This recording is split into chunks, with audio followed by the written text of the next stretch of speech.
So coming back or linking it with the associations topic, here we see that all happens again in the pragmatic framework. There comes an input, something happens, we cognitively make a bridge from the input to the conclusion that the mind is set to get, or processes out from the input, and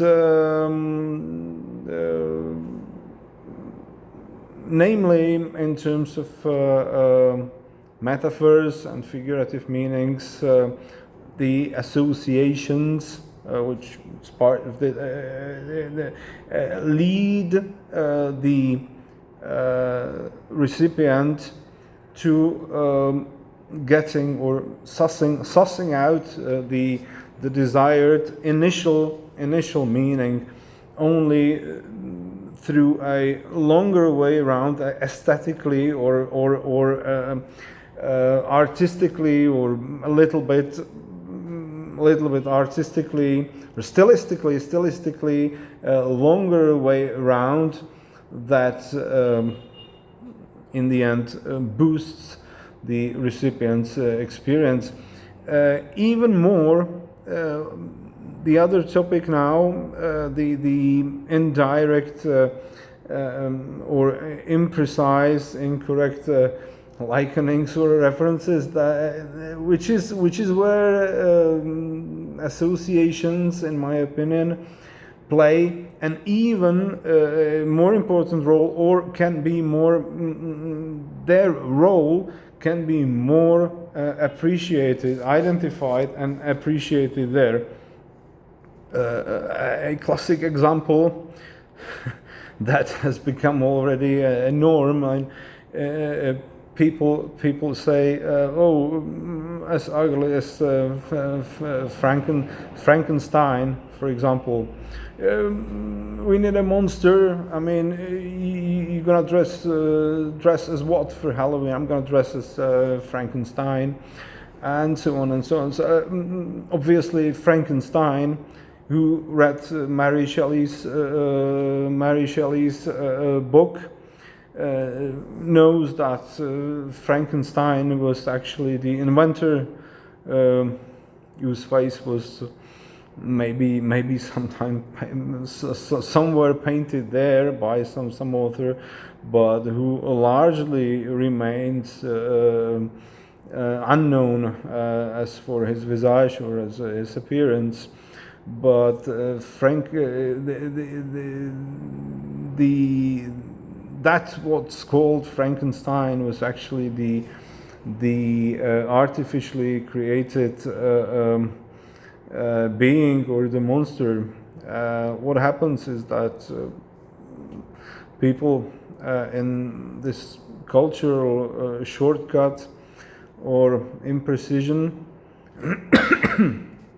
started, obviously also thanks to this German sounding kind of spooky or exotically, or I just say unusually and symptomatically sounding name. They likened the name to the monster, and it works. It works to a point that nobody any longer cares about who is who, but everybody knows what we're talking about when we say, "Oh wow, it looks terribly, it looks like a Frankenstein." And so workable, completely workable with a denomination where, however, we already can see what associations are, I mean, and how they lead us. If I if I shall put it plainly, associations are something that, from the point of view of text perception, that is the priority. That's something that the author relies on, and be it even in the case of these imprecisions or incorrect termings, it's a place in the recipient's mind that the author's nose has to hit with the stimuli provided in his text so that it works at least the way he wants to. And even sometimes it's preferable to be imprecise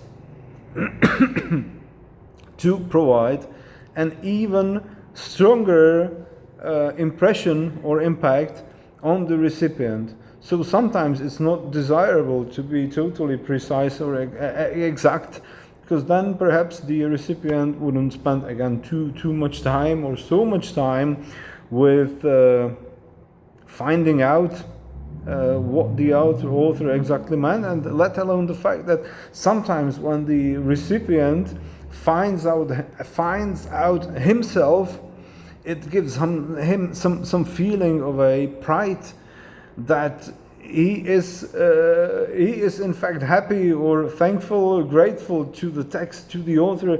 He remembers them and he starts liking them precisely because it was him who found out himself.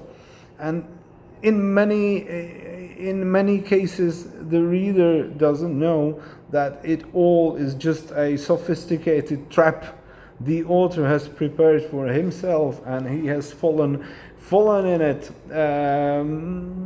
The author really sets not really landmines but small booby traps or traps.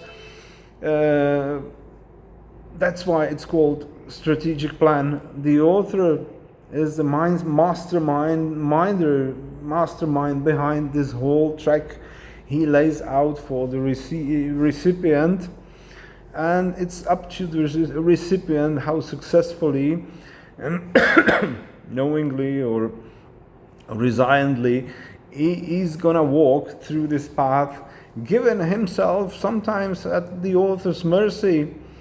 And it works. On the other hand, I mean, the more he comes towards the author, I mean, leaving himself completely exposed to all these small traps and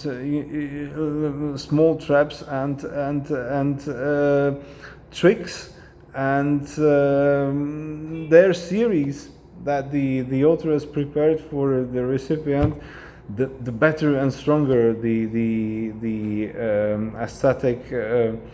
aesthetic and artistic or stylistic, whatever experience is that the recipient is getting from the text, or from text prepared in such a way.